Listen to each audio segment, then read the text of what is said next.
Hello दोस्तों, आप सभी का स्टडी विद कॉन्सेप्ट चैनल पर बहुत बहुत स्वागत है। साथ ही आप सभी का स्वागत है हमारी इस महा सीरीज़ में। दोस्तों, जैसा कि हम करंट के अंतर्गत विजन की मैगजीन पढ़ रहे थे और विजन की मैगजीन के अंतर्गत मैंने आपको जो फर्स्ट और सेकंड वीडियो के अंतर्गत आपको हमने काफ़ी चीज़ें बता दी है। अब हमारा तीसरा टॉपिक है वो राजद्रोह से संबंधित है। ये मई की मैगजीन को ले रहे हैं हम, इसके बाद हम जून को पढ़ेंगे। तो मई की मैगजीन में राजद्रोह संबंध है। दोस्तों, किस तरीके से इस मैगजीन में नोट्स इधर बनाएं, इसको भी आपको साथ साथ देखना है ताकि आप भी इसी तरीके से अपने नोट्स बनाएं। तो ये जो नोट्स हमने बनाए इनको देखो और फिर आप समझो और टॉपिक को भी समझो। दोस्तों, सबसे पहले इसमें एक चीज़ देखने को मिलेगी आपको कि कोई भी टॉपिक पढ़ रहे हैं हम, जैसे ये करंट की मैगजीन का टॉपिक है जिसे हम पढ़ रहे हैं, ठीक है ना। ये मैगजीन का जो PDF मेरे नोट्स से है उसको आपको ग्रुप में शेयर कर दिया जाएगा। तो दोस्तों, नोट्स किस तरीके से बनाते हैं, टॉपिक क्या है उसको देखते हैं। तो सबसे पहले अगर दोस्तों ये कोई भी टॉपिक है जैसे राजद्रोह, तो राजद्रोह सेडिशन, देखो ये टॉपिक के बारे में कॉन्सेप्ट स्टैटिक पार्ट आप सब कुछ पहले से जानते होंगे। सबसे पहले किसी भी करंट में टॉपिक को पढ़ने से पहले समझना है आपको कि वो करंट में क्यों रहा है, क्यों, अर्थात वो करंट में क्यों रहा, इसको समझना है सबसे पहले। तो सबसे पहले यदि हम इस टॉपिक को पढ़ रहे हैं तो हाल ही में केंद्र सरकार के बारे में सुप्रीम कोर्ट ने राजद्रोह के बारे में बोला है कि जब तक IPC की धारा 124A जो कि राजद्रोह से जुड़ी हुई है, इस राजद्रोह की जो धारा है इसको जब तक केंद्र सरकार रिव्यू नहीं करेगी तब तक इस पर कोई भी मामला दर्ज नहीं होगा। अर्थात तब तक इस कानून को पोस्टपोन कर दिया गया है। जब तक कि रिव्यू नहीं करेगा तब तक के लिए इसको पोस्टपोन कर दिया जाना चाहिए, ये बात बोली थी। कर दिया जाना चाहिए, ये बात बोली है किसने? तो सुप्रीम कोर्ट ने सरकार को आदेश दिया है कि जब तक इसका रिव्यू न किया जाए तब तक कम से कम इसको पोस्टपोन किया जाए। तो इसलिए ये IPC की धारा 124 हाईलाइटेड रही थी। तो सुप्रीम कोर्ट हमेशा इसको अभी थोड़ा सा रिव्यू करने की बात बोल रहा है, लेकिन इसको हम ज़्यादा जानने से पहले सबसे पहले हमें समझना होगा कि आखिरकार ये धारा है क्या है और मामला क्या है इसका। तो दोस्तों, राजद्रोह का जो मामले की अगर मैं बात करूं आपसे, तो राजद्रोह का मामला बहुत पुराना मामला है, बहुत दिन से चल रहा है। सबसे पहले राजद्रोह को समझे क्या है। तो राजद्रोह का जो मामला है वो IPC की धारा 124A में जुड़ा हुआ है। और किसे राजद्रोह कहेंगे इसके बारे में सबसे पहले समझें। तो राजद्रोह का मतलब है विधि द्वारा स्थापित सरकार, यानी कि देखो विधि का मतलब है संविधान द्वारा स्थापित सरकार, विधि का मतलब है जनता की सहमति से बनी सरकार। विधि द्वारा स्थापित मतलब है जो संवैधानिक, जो उचित प्रक्रिया के माध्यम से बनी है, जो तानाशाही नहीं हो, ऐसी सरकार के प्रति जो संवैधानिक हो, जनता की सहमति से बनी हो, ऐसी सरकार के प्रति घृणा, अवमानना या अप्रीति पैदा करने वाली अभिव्यक्ति का भाव, यानी कि कोई ऐसा एक्सप्रेशन जो मुख्य रूप से सरकार के प्रति नफरत पैदा करते, अपराध का डेफेमेशन कर दे, सरकार के प्रति शत्रुता पैदा करती है। तो ऐसे एक्सप्रेशन को, चाहे वो अभिव्यक्ति की स्वतंत्रता, चाहे उसे किसी प्रकार से अभिव्यक्त करो, चाहे आप लिख करके करो, चाहे बोल करके करो, चाहे चित्रों के माध्यम से करो, किसी प्रकार से अभिव्यक्त करो। आपने लिख करके, बोल करके, किसी प्रकार से अगर कोई ऐसी बात बोली है जो सरकार के प्रति घृणा और अवमानना को फैलाती है तो उसे बोलेंगे हम राजद्रोह। तो सबसे पहले दोस्तों राजद्रोह को आपको समझना है राजद्रोह क्या है। तो यदि आप जैसे इसमें से नोट्स बनाओ इसमें से नोट्स बनाते टाइम, तो आप में इसमें से कीवर्ड जरूर निकाल लेना है। तो मैंने कीवर्ड निकाले कि विधि द्वारा स्थापित सरकार के प्रति घृणा, अवमानना और अप्रीति मतलब एक तरह से एनिमी जैसा भाव पैदा करता है। तो अप्रीति पैदा करने वाली अभिव्यक्ति कैसी भी हो सकती है, लिख के भी, बोल के भी, चित्रों के माध्यम से, गाने के माध्यम से। तो ऐसी कोई अभिव्यक्ति करता है उसे हम बोलते हैं राजद्रोह। दोस्तों, ये राजद्रोह का जो है अपराध, ये बहुत ही गंभीर माना जाता है। इसमें किसी को जमानत नहीं मिलती और इस प्रकार का जो अपराध है ये नॉन कंपाउंडेबल अपराध है। नॉन कंपाउंडेबल अपराध का मतलब है कि इसमें सज़ा भी अच्छी खासी दी जाती है। अधिकतम मौत की सज़ा दी जा सकती, आजीवन कारावास की सज़ा दी जा सकती है। तो आपने देखा होगा कि सबसे पहले हमें कोई भी टॉपिक को पढ़ने से पहले समझना है कि क्या है और इसका मुद्दा क्या है। तो सबसे पहले इसके बारे में हमने जाना और इसके अलावा ये बोला गया कि जिस व्यक्ति पर अगर ये आरोप लग जाता है उस व्यक्ति को सरकारी नौकरी नहीं मिलती और भारतीय पासपोर्ट से भी उसको वंचित किया जा सकता है। तो इसका मतलब यह है कि राजद्रोह का मामला बहुत गंभीर मामला है। अगर किसी व्यक्ति पे अपराध लगता है तो उस व्यक्ति का जीवन भी इसमें बर्बाद होता जाता है। उस व्यक्ति का जीवन बर्बाद होता है, उसको आजीवन कारावास की सजा मिल सकती है, नौकरी से वंचित हो जाएगा, पासपोर्ट से भी वंचित हो जाएगा। इस प्रकार एक बहुत ही महत्वपूर्ण और गंभीर मामला है। ये बात यहाँ लिखी हुई है, इससे ही मैंने यहाँ से लिया है। तो दोस्तों सबसे पहले जब आप नोट्स बनाओ तो उस टॉपिक के बारे में बेसिक चीज़ आपको पता होनी चाहिए। इसके बाद अगर हम बात करें तो राजद्रोह कानून का विकास कैसे हुआ, आखिरकार इस कानून का विकास अगर देखें कि जैसे कि इस बैकग्राउंड में दिया गया है, तो कानून का विकास कैसे हुआ। तो दोस्तों 1833 में आपने देखा होगा एक्ट 1833 का जो एक्ट आया था, इसमें एक्ट के अंतर्गत एक विधि सदस्य को जोड़ा गया था। किसमें? जो गवर्नर की जो समिति थी, जो गवर्नर जनरल था, उसकी जो कार्यकारी समिति थी, कार्यकारी परिषद थी, उसमें पहले 3 सदस्य थे। बाद में 1833 के एक्ट में एक सदस्य और जोड़ा गया, और वो सदस्य कौन था? लॉ मिनिस्टर था। और पहले लॉ मिनिस्टर के रूप में हम बात करेंगे तो मेकाले आए थे। तो मेकाले द्वारा भारत में कानून निर्माण की प्रक्रिया को चालू किया। तो सबसे पहले मेकाले ने, किसने? थॉमस मेकाले ने सबसे पहले राजद्रोह को दंडनीय अपराध के रूप में तैयार किया कि अगर कोई राजा के विरुद्ध या राज्य इस विधि द्वारा स्थापित सरकार के विरुद्ध किसी प्रकार की घटना नफरत पैदा करता है तो उसके लिए दंडनीय अपराध होगा, पनिशेबल क्रिमिनल की बात मानी जाएगी। इसके बाद दोस्तों जो आईपीसी बनी 1860 में, तो तब इसे हटा दिया। आईपीसी बनी थी तब ये जो राजद्रोह कानून है इसको हटा दिया और आईपीसी में इसको शामिल कर दिया। जब 1800 पहले तो कानून के रूप में चल रहा था, पहले तो 1837 में कानून लाए हम और इसके रूप में चल रहा था, लेकिन 1860 में जैसे आईपीसी आई थी तो आईपीसी की एक धारा थी 124A, उसमें राजद्रोह के प्रोविज़न को जोड़ दिया। और क्या प्रोविज़न जोड़ा? ये जो प्रोविज़न आज आपको लिख रहा है ये उस समय बना। लेकिन दोस्तों इस समय आप सिचुएशन देखेंगे तो इस समय ब्रिटिश शासन था, ब्रिटिश शासन था, तो राज्य शक्तिशाली था, व्यक्ति के अधिकार नहीं थे। और ऐसी स्थिति में ब्रिटिश सरकार द्वारा कानून लगाया गया था आंदोलन को दबाने के लिए, राष्ट्रीय आंदोलन को दबाने के लिए इस कानून को लाया गया। तो इसलिए कई बार इसमें क्वेश्चन मार्क होता है कि ये कानून एक ऐसी परिस्थिति में आया था जब ब्रिटिश शासन था, जबकि वर्तमान में भारतीय लोकतंत्र है, और ऐसी स्थिति में इस कानून का बना रहना ज़्यादा उचित नहीं है। तो इसका विकास हम देख रहे थे। तो इसके बाद दोस्तों 1870 में इसको आईपीसी की धारा में जोड़ दिया गया था। 1891 में 1891 में सबसे पहले मुकदमा किस पे चला गया था? तो जोगेंद्र चंद्र बसु पर एक बंगाली अखबार थे, एक बंगभाषी अखबार था। उसमें क्या किया कि इन्होंने एक एक्ट ऑफ कंसेंट, आपको पता है एक्ट ऑफ कंसेंट आया था 89 में, एक्ट ऑफ कंसेंट है। इस अधिनियम को ब्रिटिश संसद लेके आई थी। जब ये अधिनियम आया था तो इसकी आलोचना जोगेंद्र चंद्र बसु के द्वारा अखबार में की गई थी। तो आलोचना की, तो इस आलोचना के आधार पर इसको राजद्रोह का कानून लगा दिया गया और पहली बार जोगेंद्र चंद्र बसु को गिरफ्तार किया गया था इस कानून में। तो ध्यान रखना, इस कानून में सर्वप्रथम किसको गिरफ्तार किया गया, पहले का क्वेश्चन बन सकता है, क्योंकि इस बार राजद्रोह का मामला बहुत ज़्यादा हाईलाइटेड है, इसलिए इसकी सारी हिस्ट्री आपको पता होनी चाहिए। तो जोगेंद्र चंद्र बसु पर पहला मुकदमा इस कानून में दर्ज किया गया था, ठीक है ना। इसके अलावा 1921 तक कई हमारे अन्य राष्ट्रीय आंदोलन करता थे, चाहे बाल गंगाधर तिलक हो, महात्मा गांधी हो, मौलाना आज़ाद हो, एनी बेसेंट, इन सब पर भी आईपीसी की धारा 104 लगी थी राजद्रोह के मामले में, क्योंकि इन्होंने ब्रिटिश शासन के अंतर्गत कहीं ना कहीं ब्रिटिश विचारकों के अनुसार तो इन्होंने सरकार को हटाने, नफरत फैलाने का काम किया। हो सकता है हमारे लिए तो ये राष्ट्रीय आंदोलन की नेतृत्व करते थे, लेकिन ब्रिटिश सरकार के प्रति, ब्रिटिश सरकार के लिए तो ये राजद्रोही थे।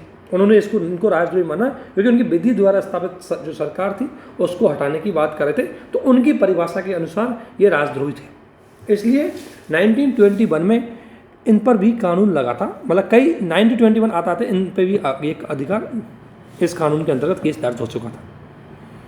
जब दोस्तों 1948 में संविधान बना, तो संविधान बना तो आपको पता है कि संविधान में व्यक्ति की गरिमा की बात की गई थी, संविधान में मौलिक अधिकारों की बात की गई थी, संविधान में प्राकृतिक न्याय की बात की गई थी, और संविधान में राज्य को सीमित करने की बात की गई। इसलिए 1948 में जब संविधान बना तो संविधान निर्माताओं ने इसे संविधान के भाग के रूप में स्वीकार नहीं किया, इसे भाग के रूप में स्वीकार नहीं किया 1948 में।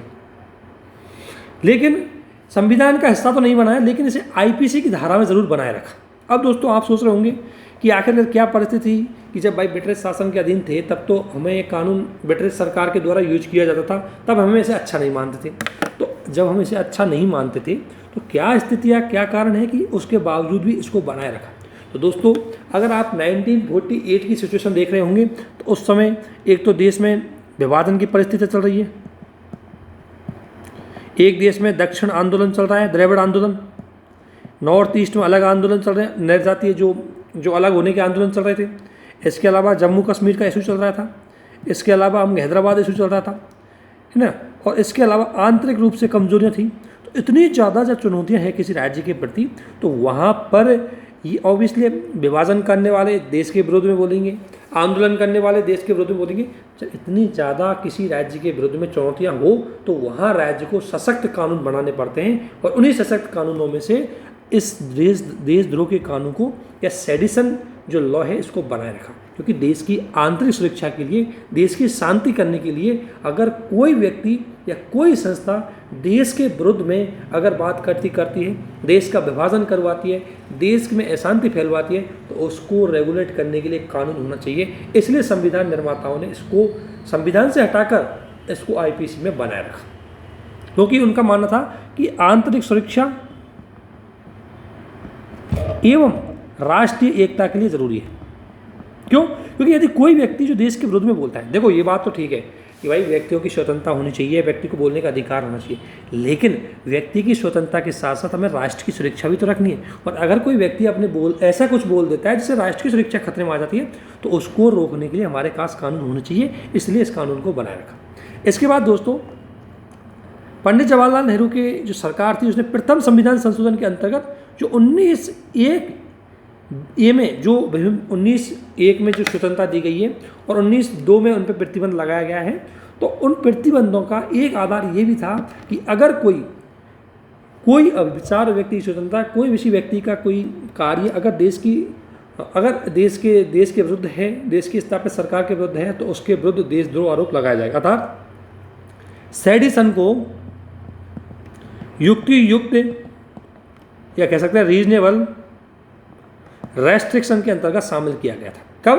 प्रथम संविधान संशोधन के अंतर्गत। अर्थात संविधान में इसको जोड़ा नहीं गया था, बस संविधान में ये बोला गया कि अगर कोई व्यक्ति का कोई कृत्य या किसी व्यक्ति की स्वतंत्रता, किसी व्यक्ति की अभिव्यक्ति अगर वह देशद्रोह के रूप में होती है तो उस पर प्रतिबंध लगा दिया जाएगा अभिव्यक्ति पर। तो अभिव्यक्ति पर प्रतिबंध लगाने का एक आधार देशद्रोह भी हो सकता है या राज्य के विरुद्ध बोलने वाली घटना भी हो सकती है। इसके बाद दोस्तों 1974 में इंदिरा गांधी के समय आपको पता है स्थिति कैसी थी। इंदिरा गांधी के समय 1974 में स्थिति ऐसी हुई कि 1974 में, उसके बाद 1975 में आपको पता है कि आंतरिक घटनाएं बहुत ज़्यादा हो रही थी, आपातकाल की सिचुएशन बन गई थी। ऐसी स्थिति में हो सकता है कि सरकारों गिराने की या विधि द्वारा स्थापित सरकार के प्रति नफरत ज़्यादा फैलेंगी, इसलिए इस कानून को और ज़्यादा स्ट्रिक्ट बना दिया गया। और इसे संज्ञेय अपराध का मतलब है जिस अपराध में सामान्यतः आपको बेल नहीं मिलती, जिसे गंभीर माना जाता है और जिसके लिए आपको मौत की सज़ा या आजीवन कारावास भी मिल जाता है। तो 1974 में इसको और ज़्यादा कठोर बनाया गया। इस तरीके से दोस्तों इस कानून का क्या हुआ, विकास हुआ। तो राजद्रोह कानून क्या है, इसका विकास कैसे हुआ, इसमें आपके प्री के फैक्ट भी आ गए और इसमें आपको मेंस में फैक्ट लिखने की भी आवश्यकता हो गई, क्योंकि जब देश की स्थिति अगर शांति में हो तब इस प्रकार के कानूनों की कोई ज़रूरत नहीं पड़ती, लेकिन जब आंतरिक सुरक्षा को खतरा हो, राष्ट्र की अखंडता को खतरा हो, तब इस प्रकार का एक कानून होना चाहिए। दोस्तों अब सबसे बड़ी बात यह है कि इस कानून का अगर हम बात करें तो इस कानून को बनाए रखना क्यों ज़रूरी है। देखिए इस कानून के दो पक्ष हैं। कुछ लोगों का मानना है कि एक पक्ष तो कहता है कि बनाए रखना जाना चाहिए, दूसरे लोगों को कहना है कि नहीं बनाए रखना जाना चाहिए, इसको हटा देना चाहिए। और सुप्रीम कोर्ट भी इस बात को अब बोल रहा है आजकल कि इसको रिव्यू करना चाहिए और इसको हटाने का प्रोविज़न या इसको बदलने का कुछ प्रोविज़न हमें किया जाना चाहिए।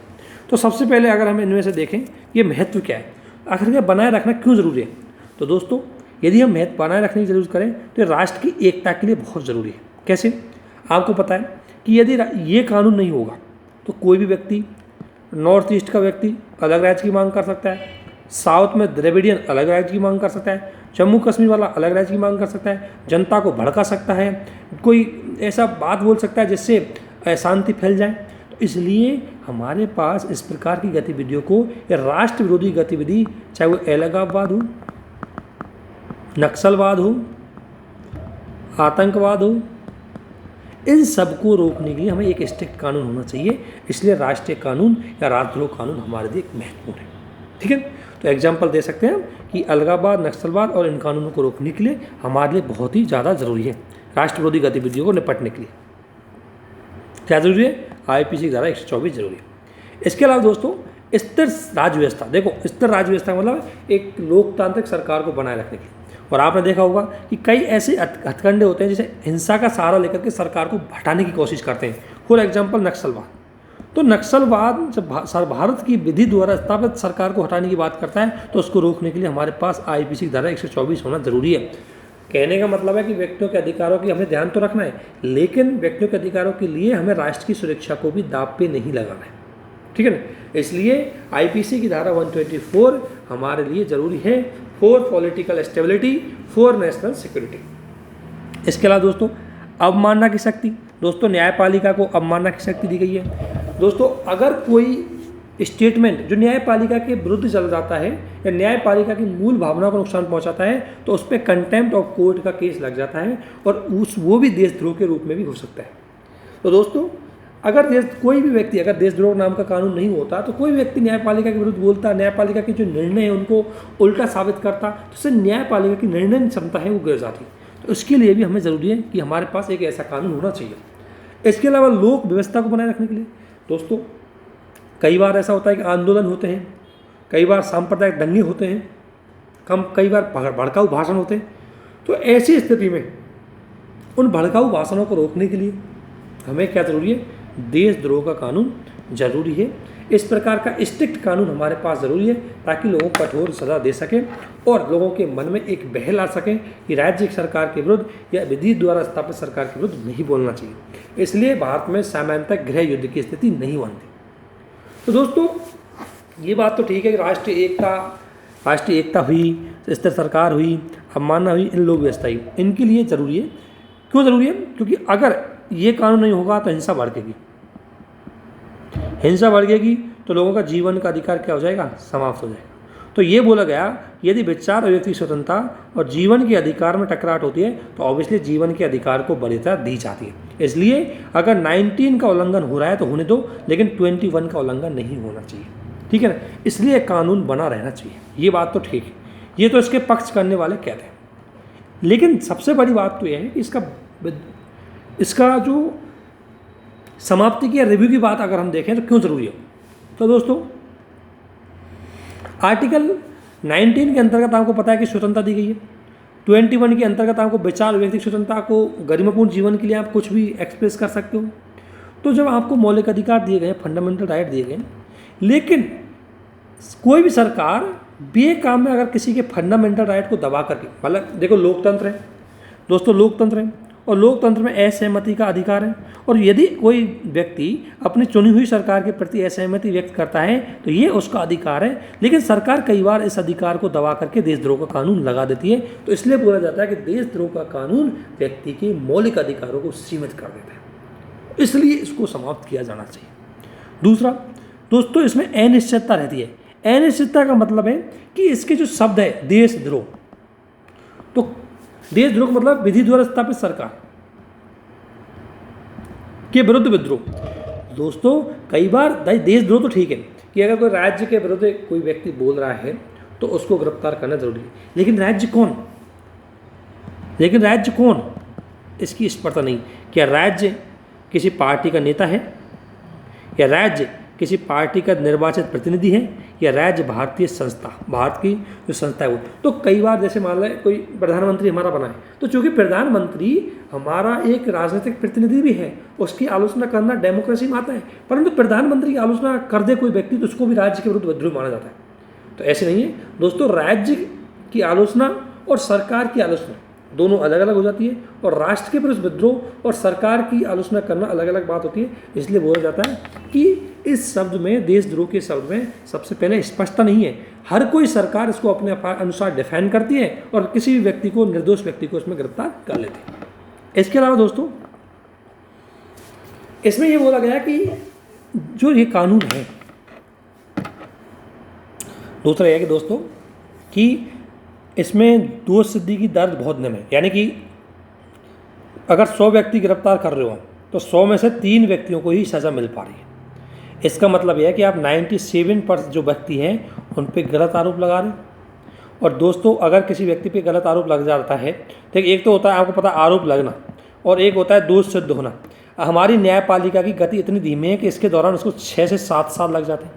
अगर किसी व्यक्ति पे गलत आरोप लगा दिए, वो व्यक्ति गिरफ्तार हो गया, उसके ऊपर देशद्रोह का आरोप लगा दिया, समाज भी उसको गलत तरीके से देखेगा, उस व्यक्ति का जीवन बर्बाद हो जाएगा, उसके सारे अधिकार समाप्त हो जाएंगे, उसके परिवार का जीवन खराब हो जाएगा। और ऐसी स्थिति में 7 साल बाद पता लगा वो व्यक्ति तो दोषी था ही नहीं। तो बोला गया है कि देशद्रोह कानून के अंतर्गत ये झूठे आरोप बहुत ज़्यादा लग रहे हैं, इसलिए इस कानून को कुछ रिव्यू करना ज़रूरी है। और क्योंकि एक रिपोर्ट बोली है, एनसीआरबी की रिपोर्ट ने स्पष्ट बोली है कि 2016 से 19 तक राजद्रोह के मामलों में 160% की वृद्धि हुई, लेकिन केवल 3.3% लोगों को ही इसकी सज़ा मिली। यानी कि 93 व्यक्तियों में से 2 व्यक्तियों को ही मुख्य रूप से देशद्रोह के कानून की, अर्थात 93 में से 2 व्यक्ति ही सही पाए गए। तो इस प्रकार कहा जाता है कि इसका इससे ज़्यादा जुड़ा हुआ मुद्दा यह है कि इसका मिसयूज ज़्यादा किया जा रहा है, दोष सिद्धि की दर कम है। इसके अलावा दोस्तों सुप्रीम कोर्ट ने भी कई केसों में बात बोली है। सुप्रीम कोर्ट का थोड़ा सा वो देख लेते हैं। तो अभी तक हमने एक चीज़ समझी कि देशद्रोह कानून क्या है, क्यों इसको लाया गया, क्या इसके मुद्दे हैं और सुप्रीम कोर्ट क्या बोलता है। तो सुप्रीम कोर्ट ने 1960 में केदारनाथ वाद में एक बात बोली कि अभिव्यक्ति की स्वतंत्रता और राज व्यवस्था में समन्वय होना चाहिए। राज व्यवस्था यानी कि राज्य की सुरक्षा और अभिव्यक्ति की स्वतंत्रता। बोला कि ऐसा नहीं है कि राज्य की सुरक्षा के चक्कर में हर व्यक्ति की स्वतंत्रता दबा दी जाए, या ऐसा भी नहीं होना चाहिए कि एक व्यक्ति अपनी अभिव्यक्ति इस प्रकार से करे कि राष्ट्र की सुरक्षा दांव पर लग जाए। तो बोला गया है कि दोनों में बैलेंस होना बहुत जरूरी है। जब हम फंडामेंटल राइट पढ़ेंगे तो हम ये चीज़ आपको देखने को मिलेगी। फिर इसके बाद सुप्रीम कोर्ट ने 1982 में बोला कि अगर कोई व्यक्ति नारेबाजी करता है या संसद का अवमानना करता है, न्यायपालिका की अवमानना करता है, तो वो राजद्रोह नहीं आएगा, बल्कि वो संसदीय विशेष अधिकारों का उल्लंघन का आरोप उस पर लगना चाहिए। तो सुप्रीम कोर्ट ने नारेबाजी करने का अधिकार दिया कि व्यक्ति है उसको नारेबाजी कर सकता है, क्योंकि वो लोकतंत्र में रहता है। तो सुप्रीम कोर्ट ने ये बात बोली। लेकिन सुप्रीम कोर्ट हाल ही में 2018 के बाद सुप्रीम कोर्ट बोल रहा है कि नहीं, इस कानून को रिव्यू और ज़्यादा करना चाहिए, क्योंकि ये कानून ब्रिटिश काल के दौरान बना था, ब्रिटिश परिस्थितियों के अनुसार बना था, और इसके ब्रिटिश परिस्थितियों में जो बना था तो इसके उद्देश्य भी अलग थे, इसका तरीका भी अलग था। और जिस कानून ने हमारे राष्ट्रपिता महात्मा गांधी जैसे व्यक्ति को गिरफ्तार किया, वह कानून वर्तमान में ज़्यादा प्रासंगिक नहीं दे सकता, इसलिए इसके विरोध में ये बात बोली जा रही है। और दोस्तों कई ऐसे देश हैं जिसने यूके, आयरलैंड, ऑस्ट्रेलिया, कनाडा, इन देशों के द्वारा इस कानून को अनावश्यक माना कि इस प्रकार कानून अनावश्यक है। तो इस तरीके से अब आपके मामला ये आता है कि देखो इसको हटाएं नहीं हटाएं, क्या हमारे पास सजेशन होने चाहिए। तो सबसे पहले सजेशन ये है कि दोस्तों यदि कानून बना है तो ठीक है, लेकिन इसको स्पष्ट परिभाषा कर दो ताकि बेचारे कोई निर्दोष व्यक्ति गिरफ्तार ना हो। इसकी प्रक्रिया उसमें सुधार करो। प्रक्रिया में सुधार कैसे कि जैसे ही किसी व्यक्ति पर यह आरोप लगता है, ठीक है, जैसे किसी व्यक्ति पर यह आरोप लगता है तो तुरंत उसकी जांच होनी चाहिए, जांच पारदर्शिता होनी चाहिए और उसकी जांच की रिपोर्ट लगातार आनी चाहिए। दूसरी बात, संयमित प्रयोग। विधि आयोग ने ये बात बोला है, विधि आयोग ने बोला है कि देशद्रोह कानून का प्रयोग अंतिम उपाय के रूप में ही किया जाना चाहिए। ऐसा नहीं कि कोई व्यक्ति ने विचार व्यक्ति करी है और आपने तुरंत उसका उपाय कर दिया। तो इसने क्या बोला है कि इसको अंतिम उपाय के रूप में करो। और दूसरी बात, जो शिकायत आती है, सबसे पहले मान लो कोई व्यक्ति के ऊपर विरुद्ध शिकायत लगती है, FIR दर्ज होती है कि इस व्यक्ति ने देशद्रोह किया है, तो सबसे पहले बोला गया है कि इस व्यक्ति को, उसके विरुद्ध जो जांच होती है उसको बहुत ट्रांसपेरेंसी के माध्यम से किया जाना चाहिए, ताकि पता लग जाए कि सच में उस व्यक्ति ने उल्लंघन किया है या उस व्यक्ति को जानबूझ के गिरफ्तार किया जा रहा है। तो कुछ सुधार के साथ इसको हम रिव्यू कर सकते हैं और भविष्य में इसको रिव्यू करके इस कानून को ज़्यादा बेहतर बना सकते हैं। इसको लेकर के सेकेंड ARC ने एक सजेशन दिया है, यहाँ तो नहीं है, मैं बता देता हूँ आपको। दोस्तों हम सेकेंड ARC को भी थोड़ा सा पढ़ेंगे, वो आपके लिए बहुत ज़्यादा इंपॉर्टेंट है। सेकेंड ARC ने इसमें एक सजेशन दिया है।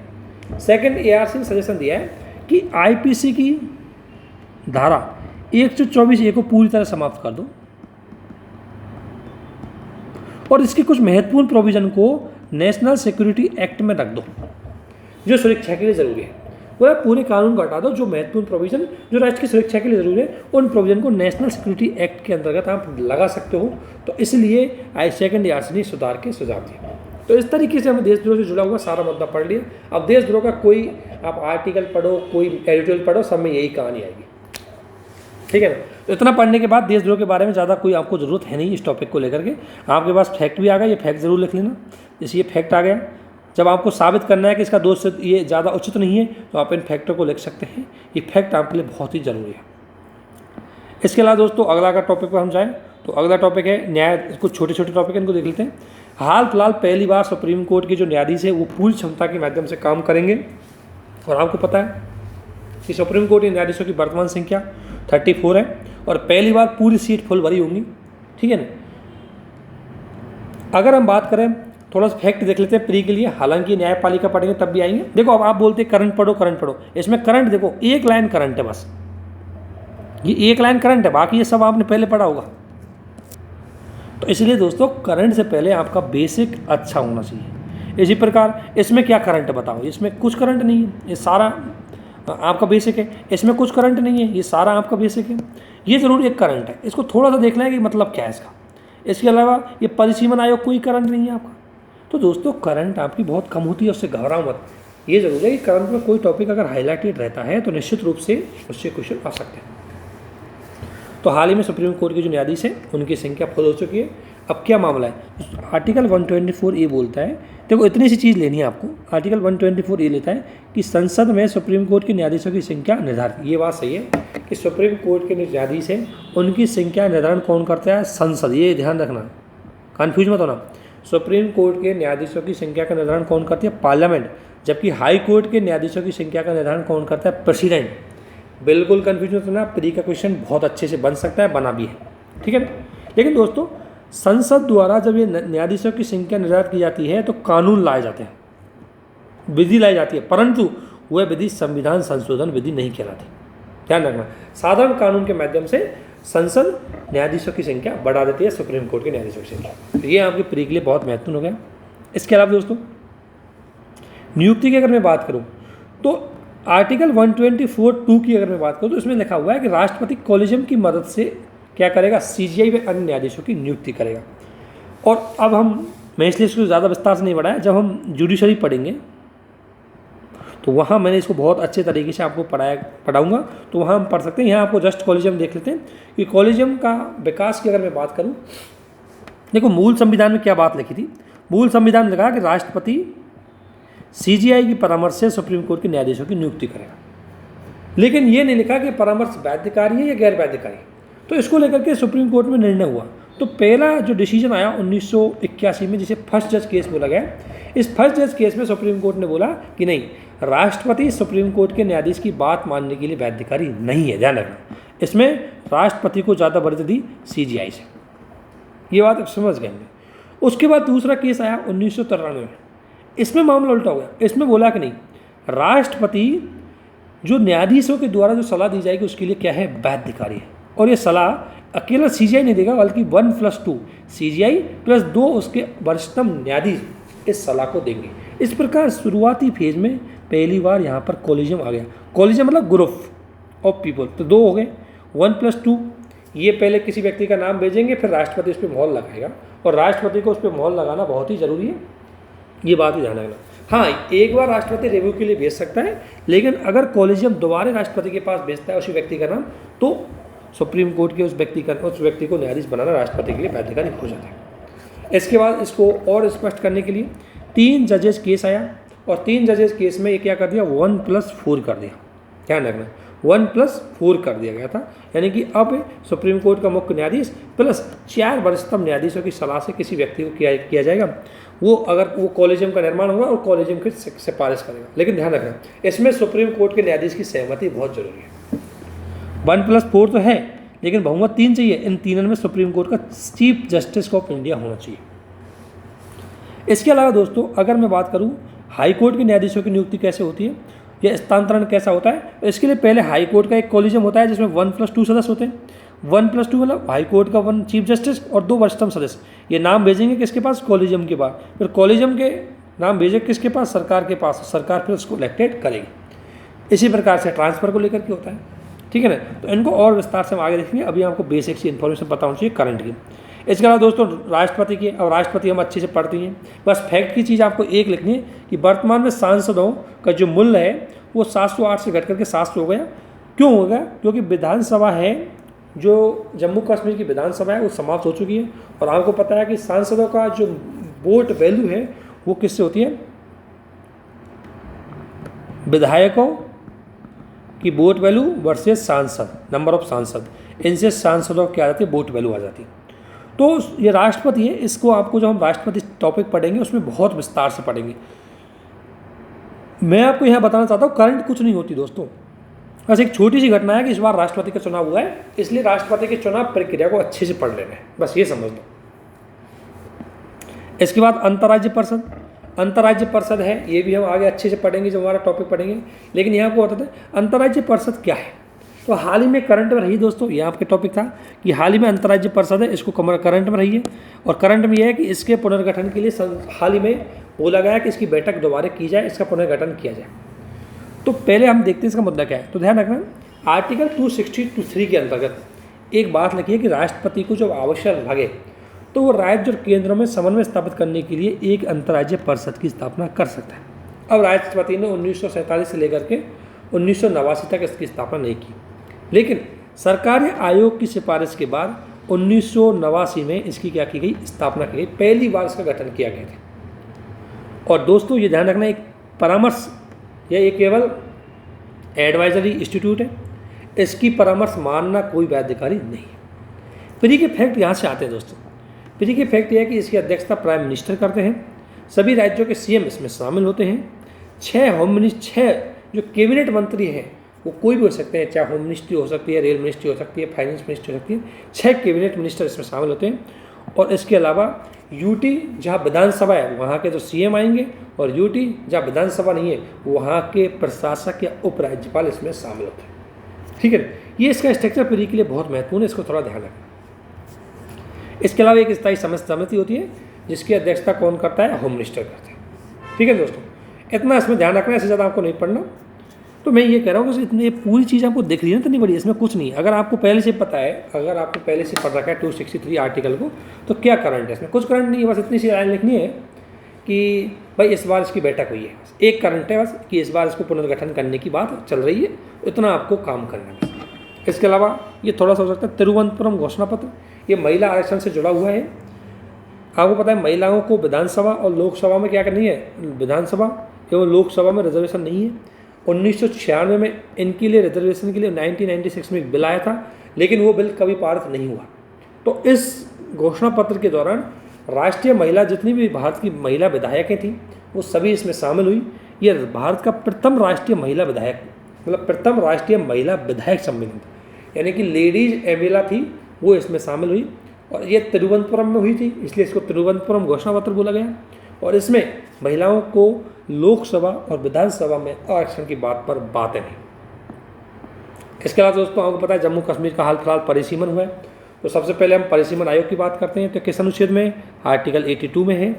इसको संसद द्वारा इसकी संरचना डिसाइड कर दी गई। आर्टिकल 82 ये कहता है कि एक परिसीमन आयोग होगा, लेकिन इसका स्ट्रक्चर क्या होगा इसके लिए संसद ने कानून बनाया और परिसीमन एक्ट लेके आई। इसको 5 बार इस परिसीमन आयोग का गठन किया गया। एक तो 1952 में, एक 1962 में, एक 1973 में, एक 2002 में, और एक हाल फिलहाल जम्मू कश्मीर का परिसीमन करने के लिए इसको गठन किया गया। हुआ क्या था? 84वें से संविधान संशोधन के द्वारा इसको समाप्त कर दिया, मतलब इसको बार बार गठन करने को समाप्त कर दिया। ये बोला गया कि 84वें संविधान संशोधन के द्वारा कि 2026 में ही अब इसका गठन होगा, क्योंकि 2026 में जब 2021 की जनगणना आएगी तब नई जनसंख्या आएगी, तो पुनः सीमाओं का निर्धारण किया जाएगा। और राज्य विधानमंडलों के लिए ये 170 में काम करता है, क्योंकि राज्य विधानमंडलों में जो विधायक है उनका एक क्षेत्र होता है, तो उसकी सीमा निर्धारण करता है। ये भारत के राष्ट्रपति द्वारा इसकी नियुक्ति होती है, चुनाव आयोग की सलाह से काम करता है। और ध्यान रखना, परिसीमन आयोग की दी गई कोई भी सिफारिश न्यायपालिका उसके विरुद्ध क्वेश्चन नहीं कर सकती। अब आपके मन में ये चीज़ क्योंकि दोस्तों इनको मैं ब्रीफ इसलिए बोल रहा हूँ, अभी मैं आपको इसमें बहुत ज़्यादा ब्रीफ बता रहा हूँ, नहीं तो इनको बहुत ज़्यादा अंदर से हम खोलेंगे, लेकिन जब हम पॉलिटी के अंतर्गत टॉपिक में पढ़ेंगे तभी इनको ज़्यादा खोलेंगे, इसलिए मैं यहाँ ज़्यादा डिस्कस नहीं कर रहा। इसके अलावा दोस्तों एक उपासना स्थल विधेयक है, ये 1991 में आया था। इस विधेयक में बोला गया कि 1947 से पहले जो उपासना के स्थल है उन उपासना स्थलों को दूसरे उपासना स्थल में कन्वर्ट नहीं किया जाएगा। जैसे कोई अगर मंदिर है तो उसको मस्जिद नहीं बनाया जाएगा, कोई मस्जिद है तो उसको मंदिर नहीं बनाया जाएगा। लेकिन यह कानून अयोध्या मंदिर पे लागू नहीं था। जो बाबरी मस्जिद का इशू था, राम मंदिर का इशू था, उस पर लागू नहीं था। किस पे? बाबरी मस्जिद वाला जो इशू था, राम मंदिर का जो इशू था, वहाँ पर एक कानून लागू नहीं था। तो इसलिए इस कानून थोड़ा ध्यान रखना। उपासना किससे है? तो धार्मिक जो है चीज़ें उनको लेकर के कानून बनाया गया है। इसके अलावा प्री की में आपको पता है कि इंडेक्स बहुत ज़्यादा आती है दोस्तों। जब आप इंडेक्स की बात करते हैं या कोई रिपोर्ट की बात करते हैं तो इसमें दो चीज़ आपको ध्यान रखनी है। एक तो एक जारीकर्ता कौन है, दूसरा इसमें भारत की स्थिति क्या है, और तीसरा इसके जो मापदंड है वो क्या है, इसके जो हम कह सकते हैं पैरामीटर क्या है। ठीक है, तो दो हैं, इसको देख लेते हैं। एक है world wide governance indicator. World wide governance indicator है ये 2000 मतलब ये वर्ल्ड बैंक द्वारा 2014 से इसको जारी मतलब वर्ल्ड बैंक द्वारा जारी की जाती है। तो जारी करने वाली संस्था है वर्ल्ड बैंक, और इसने हाल फिलहाल भारत के लिए एक रिपोर्ट नेगेटिव जारी की है। इसने बोला गया कि भारत की स्थिति ज़्यादा अच्छी नहीं है, और भारत जो अपने समकक्ष यानी कि जैसे चीन है, उसके भारत के अन्य पड़ोसी है, उनसे भी भारत की स्थिति इसमें बहुत ख़राब है। 2 से देशों की रिपोर्ट जारी की जाती है इसमें। और अगर भारत के संदर्भ में देखें तो भारत की रिपोर्ट 2014 से ख़राब होती जा रही है। 2014 में भारत की इसमें रैंक 27वीं थी, 2019 में इसमें 51 हो गई, और 2021 में 101 हो गई। अर्थात वर्ल्ड वाइड गवर्नेंस जो गवर्नेंस की बात करता है, जो सुशासन की बात करता है, जिसे वर्ल्ड बैंक जारी करता है, उसमें भारत की स्थिति बहुत ख़राब है। और हाल फिलहाल जब इसको जारी किया गया है तो भारत के लोगों ने इसके विरुद्ध बातें बोला कि ये पूरी तरह निष्पक्ष होकर नहीं बनाई गई, इसमें भारत को गलत साबित करने की बात की गई है। तो इसको थोड़ा सा आपको ये फैक्ट ध्यान रखना है। जब भी अगर मान लें आप गुड गवर्नेंस का लिख रहे हैं क्वेश्चन, तो वहाँ इस रिपोर्ट को दिखा सकते हैं कि भारत में कहीं ना कहीं गुड गवर्नेंस अभी लागू नहीं है, क्योंकि भारत की परफॉर्मेंस वर्ल्ड वाइड गवर्नेंस में बहुत पीछे है। इसी प्रकार वर्ल्ड फ्रीडम इंडेक्स, इसको एक नॉन प्रॉफिट ऑर्गेनाइजेशन है जिस क्या नाम है उसका, reports without borders. Reports without borders एक क्या है, संस्था है, उसके द्वारा इसको जारी किया जाता है। इसमें 0 से 100 तक का डेटा होता है। अगर 100 नंबर किसी को मिल रहे हैं इसका मतलब हाँ परफॉर्मेंस अच्छी है, अगर 0 मिले मतलब हाँ नेगेटिव है, अर्थात थोड़ा स्वतंत्रता कम है। भारत की स्थिति बहुत ख़राब है। इसमें 180 में देशों में से भारत 2022 में 150वें स्थान पर आए हैं, जबकि 2021 में ये 142वें स्थान पर था। अर्थात हम कह सकते हैं कि भारत की स्थिति फ्रीडम को लेकर के, डेमोक्रेसी को लेकर के, सुशासन को लेकर के ख़राब होती जा रही है, और इसके पास हमारा फैक्ट होना चाहिए, और ये 2 रिपोर्ट उस फैक्ट में आपका काम कर सकती है, इसलिए इनको याद कर लेना। दोस्तों इस तरीके से अभी हमने मई की जो मैगजीन थी, जो मई मैगजीन में पॉलिटी वाला जो पार्ट था उसको हमने समाप्त कर लिया है। अब आपको नेक्स्ट वीडियो में हम अंतर्राष्ट्रीय संबंधों को पढ़ेंगे, और इसमें दोस्तों क्या क्या चीज़ें आपके काम के लिए वो चीज़ें आपको बताई जाएगी। तो दोस्तों ये नोट्स हैं, इनको आपको शेयर कर दिया जाएगा। ये मैंने बनाए हैं खुद ने, आप भी देख सकते हैं कि इसमें सारी चीज़ें आ गई है और ज़्यादा बड़ा पेज भी नहीं है। तो दोस्तों इस तरीके से आप भी नोट्स बनाएं, प्रैक्टिस करें। और मैं फिर आपसे कहना चाहूँगा कि पहले कॉन्सेप्ट को पढ़ो। यदि आपने कॉन्सेप्ट पढ़ लिया तो आपको मैगजीन पढ़ने में 1 दिन भी नहीं लगेगा, ठीक है ना। तो उस चीज़ों को ध्यान रखें। आप सभी से निवेदन है कि आप इसके साथ बने रहिए। और दोस्तों कल संडे है, संडे के दिन आपको कोई वीडियो नहीं मिलेगी, संडे के दिन आपका ऑफ रहेगा, मंडे से आपको वीडियो मिलेंगी। और 3 वीडियो हम देंगे दोस्तों। एक वीडियो आपकी होगी 2 सब्जेक्टों की होगी, और एक आपकी करंट होगी। सब्जेक्ट हिस्ट्री पॉलिटी हो सकता है, सब्जेक्ट हिस्ट्री इकोनॉमी हो सकता है, या पॉलिटी इकोनॉमी होता है। 3 सब्जेक्टों हम लेके चल रहे हैं, जिनमें अल्टरनेट में चल सकते हैं इनको लेके। और इसी के साथ आप सभी को बहुत बहुत धन्यवाद दोस्तों, आप सभी का बहुत बहुत स्वागत है, और मतलब बहुत बहुत धन्यवाद है। और आपसे निवेदन है कि आप हमारे इस चैनल को ज़्यादा से ज़्यादा शेयर करें, सब्सक्राइब करें, और आप कोई भी चीज़ या किसी प्रकार कोई डाउट है तो आप पूछ सकते हैं। Thank you.